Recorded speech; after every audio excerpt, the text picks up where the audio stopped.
Hello दोस्तों, हमारे YouTube channel में आपका स्वागत है। देखिए यहाँ पर वर्ग 2 के अभ्यर्थियों के लिए ये न्यूज़ निकल कर आ रही है जो काफ़ी महत्वपूर्ण रहेगी। पहले हम पूरी न्यूज़ पढ़ लेते हैं। प्रदेश सरकार ने 4000 माध्यमिक और प्राथमिक शिक्षकों के नियुक्ति आदेश जारी करने के बाद ऑनलाइन माध्यम से स्कूल चॉइस फिलिंग करवाने के लिए कहा गया था। सोमवार को चॉइस फिलिंग का अंतिम दिन था। लोक शिक्षण संचालय द्वारा सूचना जारी की गई। लोक शिक्षण संचालय के निर्देश के चयनित अभ्यर्थियों को ऑनलाइन पोर्टल के माध्यम से स्कूलों का चयन करना था। पोर्टल शुल्क जमा करने के बाद ही चॉइस फिलिंग की प्रक्रिया पूरी मानी जाएगी। तो देखिए यहाँ पर आप सभी को मालूम है कि जो सोमवार का दिन था वो लास्ट था चॉइस फिलिंग करवाने का।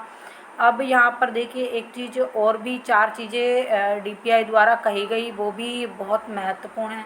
समय पर चॉइस फिलिंग नहीं की तो मिलेगा कम पसंद वाला स्कूल। तो देखिए यहाँ पर कुछ अभ्यर्थियों के कमेंट हैं, जैसे कि उन्होंने चॉइस फिलिंग की प्रक्रिया में भाग नहीं लिया, या फिर कुछ अभ्यर्थी ऐसे होते हैं वो पोर्टल पर ज़्यादा अपडेटेड नहीं रहते हैं तो वो भी चॉइस फिलिंग प्रक्रिया में शामिल नहीं हो पाए, या फिर कुछ अभ्यर्थी ऐसे रहते हैं वो दूसरी जगह ज्वाइनिंग ले लेते हैं, तब भी वो क्या करते हैं वो चॉइस फिलिंग की प्रक्रिया में भाग नहीं ले पाते बाद में। लेकिन उनके साथ क्या होगा ये भी एक बहुत बड़ी बात है।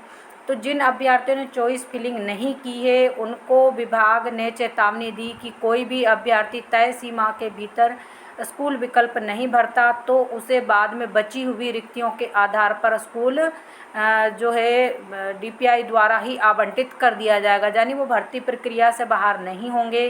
जितने भी अभ्यर्थी चॉइस फिलिंग में यानी पात्र अपात्र की सूची में पात्र होकर आए हैं, अगर वो चॉइस फिलिंग की प्रक्रिया में भाग नहीं लेते हैं तो उनको विभाग द्वारा जो विभाग को पसंद होगा वो स्कूल, जैसे कि मान लीजिए जो उनके संभाग का होगा, ऐसा नहीं किसी और संभाग में फेंक दे, जो उनके संभाग का होगा यानी जिस संभाग से अभ्यर्थी बिलोंग करता हो या जिस संभाग को उन्होंने चॉइस फिलिंग में भरा होगा, तो यहाँ पर उस संभाग से कोई भी स्कूल जो शासन की पसंद का होगा या डिपार्टमेंट की पसंद का होगा या बचा हुआ होगा, आप ये मानकर चलिए वो उनको प्रोवाइड करवा दिया जाएगा।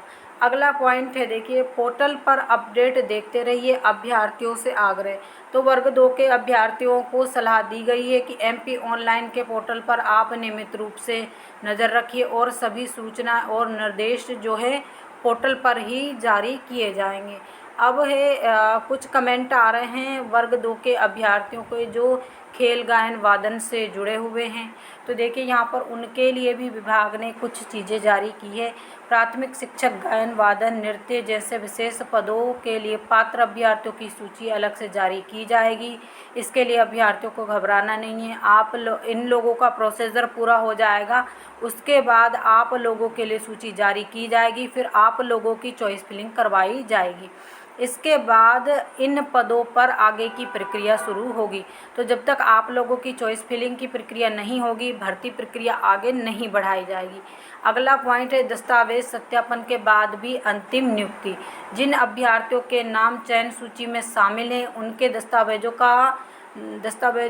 का संबंधित अधिकारियों द्वारा सत्यापन किया जाएगा। दस्तावेज सत्यापन के बाद पात्र अपात्र सूची जारी की जाएगी। जैसे कुछ अभ्यर्थी होल्ड किए गए हैं तो यहाँ पर उन अभ्यर्थियों की अभी पात्र अपात्र सूची जारी नहीं की गई। पहले उन जो अधिकारी हैं उनके पास उनके दस्तावेज भेजे जाएंगे। अगर उनके दस्तावेज वैलिड पाए जाते हैं तो उनकी फिर अलग से पात्र अपात्र सूची जारी की जाएगी और बाद में क्या होगा फिर उनकी भी चॉइस फिलिंग करवाई जाएगी। तो ये काफ़ी बड़ी अपडेट है वर्ग 2 के अभ्यर्थियों के लिए। तो इसी प्रकार की जानकारी के लिए हमारे साथ जुड़े रहिए। जो लोग हमारे चैनल पर पहली बार विजिट कर रहे हैं प्लीज़ चैनल को भी सब्सक्राइब कर लीजिए। वीडियो को अधिक से अधिक लाइक कीजिए, शेयर कीजिए।